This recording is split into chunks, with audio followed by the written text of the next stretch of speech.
Hello my dear friends, आप सबका welcome है। स्वागत है आपके अपने चैनल वेब स्टूडियो केयर में। फ्रेंड्स, मैं आपको बता दूं कि आज का जो हमारा सेशन है वो 6 जनवरी 2022 में जो ऑनलाइन पेपर आपका सीटेट का हुआ था, पेपर 2 का सीडीपी करने वाले हैं, जो कि 30 क्वेश्चन होगा, 30 मार्क्स का। तो फ्रेंड्स, इसलिए मैं सीडीपी करवा रही हूँ क्योंकि सीडीपी से क्वेश्चन काफ़ी ज़्यादा प्रीवियस ईयर से मतलब कि आ रहे हैं इस बार सीटेट के एग्ज़ाम में। तो आपका भी पेपर नहीं हुआ है, अभी आपके पेपर होने में टाइम है। तो फ्रेंड्स, आप PYQ ज़रूर करके जाइए क्योंकि PYQ से बहुत ज़्यादा आपको हेल्प मिलेगा, खासकर सीडीपी में मैं बात करूँ तो। और इसी प्रकार से फ्रेंड्स, मैंने पेपर 1 का बहुत सारा वीडियो, मैथ्स का भी, EVS का भी और CDP का भी प्रोवाइड किया है। तो आप जाकर उन सारी वीडियो को देख सकते हैं अगर आपका पेपर 1 है तो। पेपर 2 अगर आपका है तो पेपर 2 में फ्रेंड्स साइंस मैथ्स का मैं प्रोवाइड करती हूँ, हमारे चैनल पर साइंस मैथ्स आपको देखने को मिलेगा। और CDP अभी मैं आपको इस सेशन में प्रोवाइड करने वाली हूँ। तो चलिए CDP का हम लोग डिस्कशन करते हैं इस सेशन में। देखिए, फर्स्ट क्वेश्चन आपके सामने है, बाल्यावस्था से क्या अभिप्राय है। फ्रेंड्स, मैं थोड़ा सा फास्ट करना चाहूँगी सेशन को क्योंकि आपने पढ़ाई कर रखी है, आपने प्रिपरेशन कर रखी है, तो आपको ये सारी चीज़ें पता है, एक्सप्लेन करने की ज़रूरत नहीं है। ठीक है, तो मैं थोड़ा सा यहाँ पर फास्ट करना चाहूँगी ताकि कम समय में ज़्यादा क्वेश्चन हम लोग अटेम्प्ट कर सकें। बाल्यावस्था से क्या अभिप्राय है। देखिए, बाल्यावस्था एक सामाजिक संरचना है, बिल्कुल, मतलब कि एक सामाजिक संरचना है, शारीरिक संरचना है। बच्चे के जन्म से लेकर उसके विद्यालय जाना शुरू करने तक की अवधि को अभिलक्षित करने वाला चरण है। यह विकास की वह अवधि है जिसमें सिर्फ मात्रात्मक परिवर्तन होते हैं, तो ऐसा कुछ भी नहीं है, यह एक सामाजिक संरचना है। आगे अगर हम बात करें तो देखिए, बाल विकास के समकालीन परिप्रेक्ष्य क्या है। बच्चों को एक जैविक प्रवर्ग के रूप में देखते हैं, बच्चों को एक दैहिक के सत्व के रूप में देखते हैं। बाल्यावस्था को विशिष्ट चरणों में विभाजित करते हैं। बाल्यावस्था को एक विशिष्ट सांस्कृतिक एवं सामाजिक संरचना मानते हैं। तो देखिए, जो मतलब विकास के समकालीन परिप्रेक्ष्य जो है, वो बाल्यावस्था को एक विशिष्ट सांस्कृतिक एवं सामाजिक संरचना मानते हैं। अभी हम लोगों ने पहला क्वेश्चन किया ना, बाल्यावस्था एक सामाजिक संरचना है। 4th ऑप्शन आपका राइट ऑप्शन हो जाएगा। आगे बढ़ते हैं, नेक्स्ट क्वेश्चन। रचनावादी संरचना में बच्चों को किस रूप में देखा जाता है। देखिए, बच्चों को ब्लैक स्लेट कभी नहीं देखा जाता है, ये वाला आपका ऑप्शन ही होगा। एक समस्या समाधानकर्ता और एक वैज्ञानिक अन्वेषक के रूप में देखा जाता है। निष्क्रिय अभिग्राही, ये निष्क्रिय निगेटिव हो गया। एक जैविक प्राणी जो उच्च श्रेणी की नैतिकता के साथ जन्म लेता है, ऐसा बिल्कुल ही। तो यहाँ पर आपका जो ऑप्शन हो जाएगा वो हो जाएगा सेकंड ऑप्शन, राइट ऑप्शन। आगे बढ़ते हैं, क्वेश्चन नंबर 4 में क्या है। जिन पियाजे के अनुसार निम्नलिखित में से किस चरण में एक बच्चा अमूर्त प्रस्तावों के बारे में तार्किक रूप से सोचने लगता है। देखिए, अमूर्त प्रस्ताव के बारे में यहाँ पर बात की गई है। तो अमूर्त प्रस्ताव के बारे में बच्चा कब सोचता है, फॉर्मल स्टेज में, है ना। अमूर्त संक्रियात्मक या 11 वर्ष और उससे अधिक से उम्र में, जिसको औपचारिक या फॉर्मल स्टेज बोलते हैं। 4th ऑप्शन राइट ऑप्शन हो जाएगा। क्वेश्चन नंबर 5 में क्या है। अनीता केक बनाने की प्रक्रिया को समझाने के लिए एक यूट्यूब वीडियो देखती है, समझने के लिए केक कैसे बनेगा ये देखने के लिए यूट्यूब का एक वीडियो देखती है। फिर बिल्कुल उसी तरह से वो चरण अपना कर एक केक बनाती है। इस तरह के सीखने की प्रक्रिया को क्या कहेंगे। मतलब वीडियो देखती है, उसी तरह से पूरा स्टेप बाय स्टेप फॉलो करते हुए वो केक बनाती है। तो इस प्रक्रिया को शास्त्रीय अनुकूलन बोलेंगे, अवलोकन अधिगम बोलेंगे, अंतर्दृष्टि अधिगम बोलेंगे, क्रिया प्रस्तुत अनुकूलन बोलेंगे। जैसे वो वीडियो में देखती है वैसा ही वो करती है, तो इसको हम क्या बोलेंगे। तो देखिए फ्रेंड्स, शास्त्रीय अनुकूलन की यहाँ पर किसी प्रकार की कोई बात है नहीं, क्रिया प्रस्तुत अनुकूलन की भी बात नहीं है। अंतर्दृष्टि मतलब खुद की वो उसके अंदर डेवलप हो रहा है, वो कर रही है, उसको बोलेंगे, तो ये तो है नहीं। अवलोकन अधिगम मतलब देखती है और वैसा वो करती है। तो सेकंड ऑप्शन राइट ऑप्शन हो जाएगा। आगे बढ़ेंगे, क्वेश्चन नंबर 6 में आप देख सकते हैं, एक बालक को 20 भूरे रंग की लकड़ी के मानक के और 2 सफ़ेद रंग की लकड़ी के मन के, अच्छा यहाँ पर मन के दिया गया है, ठीक है। 20 भूरे रंग की लकड़ी के मन के दिया जाता है, 2 सफ़ेद रंग की लकड़ी के मन के दिए जाते हैं। बालक से पूछा जाता है कि तुम्हारे पास लकड़ी के अधिक मन के हैं या भूरे रंग के अधिक मन के हैं, मतलब सफ़ेद वाला है या भूरा रंग का है। बालक कहता है कि भूरे रंग के मन के अधिक है। पियाजे के संज्ञानात्मक विकास सिद्धांत के अनुसार बालक कौन सी अवस्था में है, मतलब कि वो ये बता पा रहे हैं कि कौन ज़्यादा है और हमारे पास कौन कम है। तो देखिए, पूर्व संक्रियात्मक होगा, ठीक है। मूर्त संक्रियात्मक की यहाँ पर बातें मतलब कि नहीं की गई है। मूर्त संक्रियात्मक यहाँ पर नहीं, पूर्व संक्रियात्मक हो जाएगा। जो बच्चा बता दे रहे हैं कि हाँ भूरा वाला ज़्यादा है और ये वाला कम है, ठीक है। मूर्त संक्रियात्मक में और ज़्यादा बच्चा डेवलप हो जाता है, ठीक है। तो इसके आगे और हम देखते हैं नेक्स्ट क्वेश्चन 7, ठीक है। 7 में क्या है। लेव वाइगोत्स्की के अनुसार एक शिक्षिका की प्राथमिक भूमिका क्या है। लेव वाइगोत्स्की के अनुसार एक शिक्षिका की भूमिका क्या है, प्राथमिक भूमिका। विद्यार्थियों को सूचना हस्तांतरण करना, हुबहू पुनरुत्पत्ति पर बल देना, ऐसा नहीं। हाँ, बच्चों के चिंतन को आलंबन यानी पहाड़ प्रदान करना, पहाड़ की बात करते हैं, ठीक है। इनाम सजा ये नहीं होगा, स्मरण कौशल को बढ़ावा देना ये नहीं होगा। सेकंड ऑप्शन राइट ऑप्शन हो जाएगा। क्वेश्चन नंबर 8 में क्या है, ले वाइगोत्स्की के अनुसार संज्ञानात्मक विकास को प्रभावित करने वाला मुख्य कार्य क्या है। तो देखिए, संज्ञानात्मक विकास को ले वाइगोत्स्की के अनुसार जो प्रभावित करेगा वो आपका हो जाएगा सामाजिक अंतःक्रिया, ठीक है। तो थर्ड ऑप्शन राइट ऑप्शन हो जाएगा। क्वेश्चन नंबर 9 में क्या है, एक किशोर विचार करता है यदि हिंज अपनी पत्नी को बचाने के लिए सब कुछ नहीं करता तो वह किसी मूल्य को जीवन से अधिक मूल्य देता।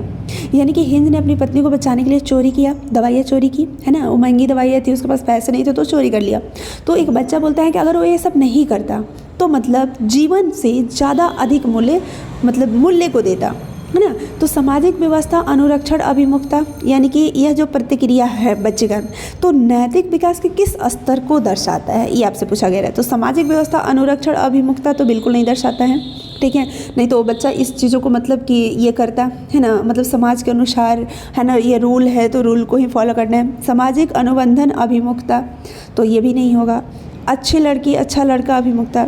सार्वभौमिक नैतिक सिद्धांत, बिल्कुल, मतलब कि जो चीज़ें मतलब अगर सही है, अगर किसी की ज़िंदगी बचाने के लिए, किसी को बचाने के लिए समाज के बनाए जो नियम है या जो भी लॉ है, ऑर्डर है, उसको भी हम फॉलो नहीं कर रहे हैं, उसको भी इग्नोर करके हम किसी के जीवन को बचा रहे हैं ना, मतलब लॉ को भी तोड़ दे रहे हैं, तो उसको हम बोलते हैं सार्वभौमिक नैतिक सिद्धांत, अभिमुखता। तो फोर्थ ऑप्शन हो जाएगा आपका राइट ऑप्शन, ठीक है। अब आगे हम देखते हैं, यानी सबसे ज़्यादा इंपॉर्टेंस जीवन को देना। आगे क्वेश्चन नंबर 10 में आप देख सकते हैं, प्रगतिशील सिद्धांतों पर आधारित एक विद्यालय में विद्यालय की छुट्टियां और जनजातीय त्यौहार एक ही समय पड़ते हैं। ध्यान समझिएगा, विद्यालय में छुट्टी जिस दिन होता है उस दिन जनजातीय त्यौहार भी पड़ता है। साप्ताहिक अवकाश भी साप्ताहिक बाजार वाले दिन, मतलब जैसे होता है ना, संडे को बाजार लगता है तो संडे को छुट्टी, फ्राइडे को बाजार लगता है तो फ्राइडे को ही छुट्टी, वीक में एक दिन छुट्टी होता है ना, जनरली संडे को होता है, तो संडे को बाजार लगता है। तो वही बच्चा बोल रहे हैं कि साप्ताहिक जो छुट्टियाँ होती है उस दिन बाजार भी लगते हैं। तो ये क्या दर्शाता है, पिछड़ी विद्यालय प्रथा है, तो ऐसा तो बिल्कुल नहीं है। विद्यालय व्यवस्था में लचीलापन को दर्शाता है। तो सेकंड ऑप्शन यहाँ पर राइट ऑप्शन हो जाएगा, बाकी आगे मतलब देखने की जरूरत ही नहीं है। क्वेश्चन नंबर 11 की अगर हम बात करें तो हार्वर्ड गार्डनर के बहुविधि सिद्धांत के अनुसार अपनी भावात्मक अवस्था, संवेगों और अभिप्रेरणाओं के बारे में जागरूक रहने के लिए योग्यता को क्या कहा जाता है।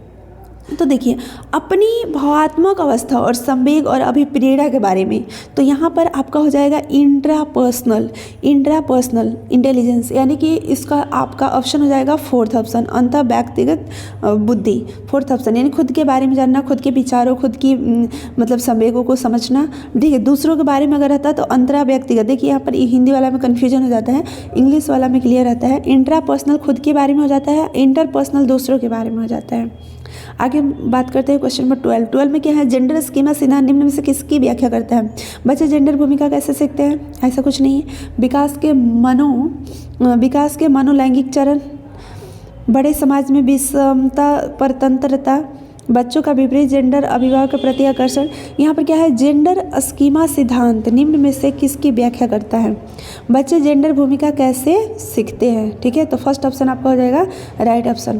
क्वेश्चन नंबर 13 में आप देख सकते हैं, क्वेश्चन है, अपनी पीढ़ी में पहली बार विद्यालय जाकर पढ़ने वाले विद्यार्थी का समर्थन करने के लिए एक अध्यापिका को क्या करनी चाहिए।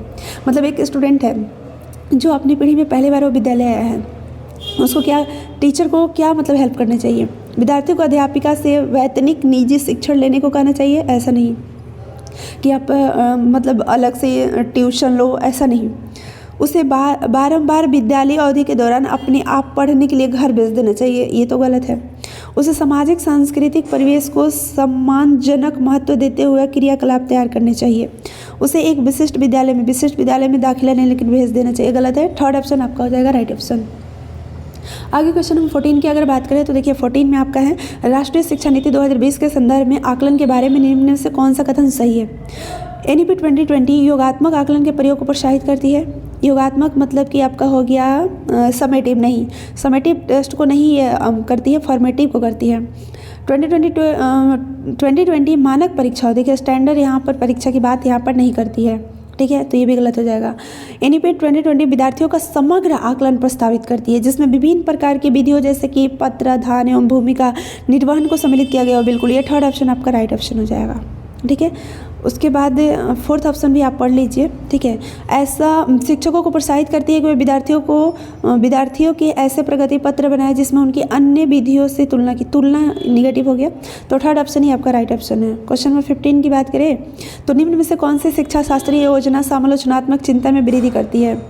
ब्लैक बोर्ड से शिक्षक द्वारा लिखे गए उत्तरों की नकल करना, ये समालोचनात्मक चिंतन में वृद्धि थोड़ी करेगी। मानस मंथन करना, पाठ्य पुस्तक से अनुच्छेदों को कई बार लिखना, ये भी नहीं।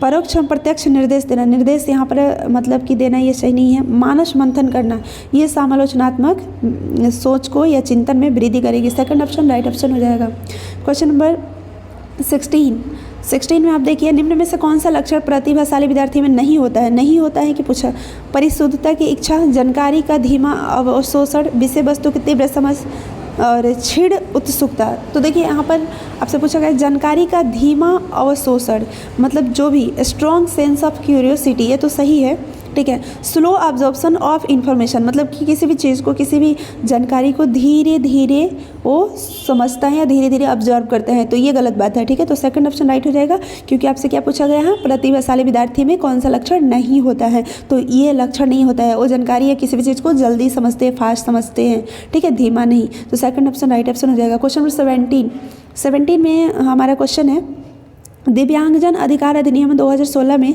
निम्न में से किस सिद्धांत को पक्ष पोषित करता है? देखिए पक्ष पोषित की बात की गई है, पृथकीकरण को, नामीकरण को, समावेशन को, एकीकरण को। आप जब चारों ऑप्शन को पढ़ेंगे खुद आप सही ऑप्शन पर पहुंच जाएंगे। पृथकीकरण है ना, सेग्रेगेशन या किसी बच्चे को नामकरण करना, एकीकरण करना, ये सब निगेटिव है। समावेशन पॉजिटिव है, समावेशन करना, तो third option right option. Question number 18 की अगर मैं बात करूं तो देखिए यहाँ पर क्या है, समावेशी शिक्षा यह प्रतिपादित करती है कि हमें दुरुस्त करने के लिए को बदलना चाहिए। किसको दुरुस्त करने के लिए किसको बदलना चाहिए? तंत्र प्रणाली नहीं, अधिगमकर्ता को बदलना चाहिए, तो ये तो होगा नहीं ऑप्शन। समाज को दुरुस्त करने के लिए विद्यालय पाठ्यचर्या को बदलना चाहिए। अधिगमकर्ता को दुरुस्त करने के लिए तंत्र प्रणाली को बदलना चाहिए, बिल्कुल। तो यहाँ पर हमारी जो मतलब कि समावेशी शिक्षा है ये बोलती है कि अधिगमकर्ता को दुरुस्त करने के लिए तंत्र प्रणाली को हमें क्या कर देना चाहिए, बदल देना चाहिए, ठीक है। तो थर्ड ऑप्शन राइट ऑप्शन हो जाएगा। आगे बढ़ते हैं क्वेश्चन नंबर 19 में आपका हो जाएगा, वह अवस्था जिसमें संख्या क्रम को याद करने के लिए दो संख्याओं की तुलना करने, संख्या संप्रत्ययों का उनके सांकेतिक रूप से संबंध स्थापित करने में कठिनाई हो, क्या कहलाती है? यानी संख्या को याद करने में, संख्या की तुलना करने में, संख्या के संप्रत्यय को उसके सिंबॉलिक फॉर्म में मतलब रिलेशन स्थापित करने में कठिनाई हो रही है, मतलब गणित से रिलेटेड। तो गुणज वैकल्य यानी कि डिस्कैलकुलिया, सेकंड ऑप्शन आपका हो जाएगा राइट ऑप्शन। आगे बढ़ते हैं क्वेश्चन नंबर 20, निम्न में से कौन सा कारक चलन क्रियात्मक दिव्यांगता वाले विद्यार्थियों के समावेशन में बाधक है? क्रियात्मक तो मतलब कि चलने में जिनको प्रॉब्लम है। लचीला पाठ्यक्रम बाधक पूछा गया है। आगम्य आधारभूत संरचना, सहानुभूतिपूर्ण अभिवृत्ति, व्यापक मूल्यांकन, तो ये सब कोई बाधक नहीं होगा, लेकिन ये आपका जो है आगम्य आधारभूत संरचना ये बाधक होगा।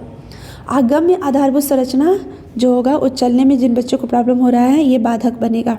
आगम्य नहीं, गम्य आधारभूत संरचना होना चाहिए, यानी कि जो आपका स्कूल है या विद्यालय हैं वहाँ पर ऐसी चीज़ें होनी चाहिए कि जो बच्चों को प्रॉब्लम ना हो, है ना। जो जिनको चलने में प्रॉब्लम है, सीढ़ी नहीं हो, ऐसे मतलब कि इंक्लाइंड प्लेन टाइप से बना हो चढ़ने के लिए, ताकि उनका चेयर चढ़ सके, व्हील चेयर जो होता है वो चढ़ सके या वो जा सके। मतलब कोई स्कूल का भी व्यवस्था ऐसी होनी चाहिए जिसमें उनको समस्याओं का सामना ना करना पड़े, ठीक है। लेकिन यहाँ पर आगम्य आधारभूत संरचना कर रहे हैं तो ये बाधक होगा। सेकंड ऑप्शन राइट ऑप्शन हो जाएगा। 21 जब कक्षा का वातावरण सकारात्मक होता है तब अधिगमकर्ताओं को ज्ञात होता है कि वे अपनी दिखावट व्यक्तिगत सफलता से परे होकर एक व्यक्ति के तौर पर समादृश्य है। तो देखिए यहाँ पर कहा जा रहा है कि कक्षा का वातावरण जब सकारात्मक होगा तो अधिगमकर्ताओं को ज्ञात होता है, क्या ज्ञात होता है कि वो अपनी दिखावट व्यक्तित्व या सफलता से परे होकर एक व्यक्ति के तौर पर समादृत है। क्या ये बात सही है? चलिए आगे वाला भी पढ़ लेते हैं। उन्हें केवल तभी समादृत समझा जाएगा जब ये कक्षा के मानकों को साबित करेंगे। ये देखिए मानक जो है निगेटिव है। सिर्फ तब समादृत समझा जाएगा जब वे परीक्षा में बेहतर प्रदर्शन करेंगे, ऐसा नहीं है। उन्हें सिर्फ तभी समादृत समझा जाएगा जो अपनी जगह पर बैठे और सिर्फ तभी बोले जब पूछा जाए, ऐसा नहीं है। जब पूछा जाएगा तभी वो बोलेंगे। वे अपनी दिखावट, व्यक्तित्व और सफलता से परे होकर, इन सब चीज़ों से परे होकर एक व्यक्ति के तौर पर समादृत, ये सही ऑप्शन है। ठीक है, फर्स्ट ऑप्शन। 22 ठीक है, स्टूडेंट्स, एक जो विद्यार्थी है का पूर्व ज्ञान और समझ जो होता है, शिक्षक अधिगम प्रक्रिया में बाधा डालते हैं? नहीं, शिक्षक अधिगम प्रक्रिया को तो और सहज बना देते हैं। ठीक है, शिक्षक अधिगम प्रक्रिया के लिए अप्रासंगिक है, शिक्षण अधिगम प्रक्रिया में सूक्ष्म भूमिका निभाते हैं, तो ये सब गलत है। सेकंड ऑप्शन आपका राइट ऑप्शन हो जाएगा। 23 में क्या है, एक अध्यापक को अधिगमकर्ताओं की सक्रिय संलग्नता को बढ़ावा देने के लिए क्या करना चाहिए? अन्वेषण और पूछताछ को बढ़ावा देना चाहिए, बिल्कुल देना चाहिए। लेकिन आगे वाला भी ऑप्शन देख लीजिए, पुनरावृत्ति, प्रत्यास्मरण, ये गलत हो गया। प्रत्यक्ष निर्देशन भी निगेटिव होता है। बारंबार पुरस्कार, सजा देना गलत है। फर्स्ट ऑप्शन आपका राइट ऑप्शन हो जाएगा। 24 में क्या है कि एक संरचनात्मक अध्यापिका बच्चों को ज्ञान के लिए विभिन्न स्रोतों को खोजने और सिर्फ पाठ्य पुस्तक पर निर्भर न रहने के लिए प्रोत्साहित करती है। ये बात सही है कि हम बच्चों को अगर बोले कि आप अलग अलग सोर्स से जानकारी इकट्ठा कर सकते हो, केवल पाठ्य पुस्तक पर हमें निर्भर नहीं रहना है, तो ये अगर प्रोत्साहित करती है तो ये तो सही है। अधिगमकर्ता सक्रिय रूप से अधिगम के लिए इच्छुक होते हैं और फलस्वरूप अध्यापिका और विद्यार्थी परस्पर सहयोग से अधिगम की संरचना करते हैं, तो ये भी बात तो सही है। ठीक है, और व्याख्या भी पहला का कर रहा है दूसरा, इसलिए फर्स्ट ऑप्शन राइट ऑप्शन हो जाएगा। आगे हम देखते हैं 25 में क्या है, वास्तविक जीवन की समस्याओं पर चर्चा को सुसाध्य करने और विद्यार्थियों को विभिन्न परिप्रेक्ष्यों पर चिंतनशील होने के लिए प्रोत्साहित करने से विद्यार्थी में का विकास में मदद होगी। किसकी? आत्मकेंद्रियता, भ्रांति, अधीनता, समालोचनात्मक चिंतन। तो पॉजिटिव यहाँ पर तो आपको ऐसे ही 4 ऑप्शन पढ़ेंगे तो मिल जाएगा। फर्स्ट ऑप्शन राइट ऑप्शन हो जाएगा। 26 क्वेश्चन, समस्या समाधान में निम्न में से कौन सा अवरोधक है? अवरोधक कौन सा है? तो देखिए यहाँ पर अवरोधक की बात की गई है, तो साधन लक्ष्य विश्लेषण नहीं, प्रकार्यात्मक आबद्धता, देखिए आबद्धता ये निगेटिव हो गया। पश्चगामी कार्यकारी युक्ति, स्वानुभाविक, तो ये सेकंड ऑप्शन आपका राइट ऑप्शन हो जाएगा, ये अवरोधक होगा। आगे हम बढ़ते हैं नेक्स्ट क्वेश्चन 27 में क्या है, एक विद्यार्थी द्वारा दी गई त्रुटियों के प्रत्युत्तर के लिए सर्वाधिक प्रभावी योजना क्या है? सीधे तौर पर बच्चों को उत्तर दे दे? नहीं, सीधे तौर पर उत्तर नहीं देना है। बिना किसी टिप्पणी के अंक कम कर देना, विद्यार्थियों को प्रश्न हल करने की प्रक्रिया पर चिंतन करने के लिए कहना, विद्यार्थियों को दूसरे के समक्ष तिरस्कृत करना, ये गलत है। थर्ड ऑप्शन आपका हो जाएगा राइट ऑप्शन। आगे देखते हैं 28 में क्या है, अर्थपूर्ण अधिगम के लिए ज़रूरी है, क्या ज़रूरी है? बच्चे समझे कि उन्हें प्यार एवं सम्मान दिया जा रहा है, बात सही है। अधिगम में संवेग एक महत्वपूर्ण भूमिका निभाते हैं, ये भी बात सही है। और फर्स्ट का देखिए, क्योंकि यहाँ पर क्या कहा जा रहा है, बच्चों को मान सम्मान प्यार दिया जा रहे हैं तो अच्छे से सीख पाएंगे, क्योंकि जो संवेग है ये भी एक महत्वपूर्ण भूमिका निभाता है सीखने में। तो वो पहले वाले स्टेटमेंट का दूसरा क्या कर रहा है, व्याख्या भी कर रहा है, इसलिए फर्स्ट ऑप्शन राइट ऑप्शन हो जाएगा। 29, निम्न में से कौन सा कथन आंतरिक अभिप्रेरणा का उदाहरण है? यानी इंटरनल मोटिवेशन, मैं प्रशंसा पाने के लिए कार्य करूंगा, प्रशंसा पाने के लिए तो बाहरी हो गया। मैं सजा से बचने के लिए, ये भी आंतरिक नहीं हुआ। मैं ये कार्य इसलिए करूंगा ताकि दूसरे लोग मेरी अच्छी छवि बन जाए, ऐसा कभी नहीं है। मैं यह कार्य करूंगा क्योंकि मुझे इसे करने में आनंद आता है, बिल्कुल, तो ये इंटरनल मोटिवेशन हुआ, तो फोर्थ ऑप्शन राइट ऑप्शन हो जाएगा। लास्ट क्वेश्चन आपका 30 है, विद्यालय में बच्चों की सफलता में कौन सा कारक बाधा उत्पन्न करते हैं? कठोर पाठ्यचर्या, ये तो आपका पहले ही ऑप्शन मिल गया। कठोर पाठ्यचर्या जो है ये सफलता में बाधा उत्पन्न करेगा। रचनात्मक आकलन सही है, संरचनात्मक शिक्षा शास्त्र, लचीली समय सारणी, सब सही है। फर्स्ट ऑप्शन आपका गलत है, यानी कि मतलब कि ये नहीं होना चाहिए, कठोर पाठ्यचर्या नहीं होना चाहिए जो बाधा उत्पन्न करेगा। और क्वेश्चन आपसे यही पूछा गया कि कौन बाधा उत्पन्न करेगा, इसलिए फर्स्ट ऑप्शन आपका सही हो जाएगा।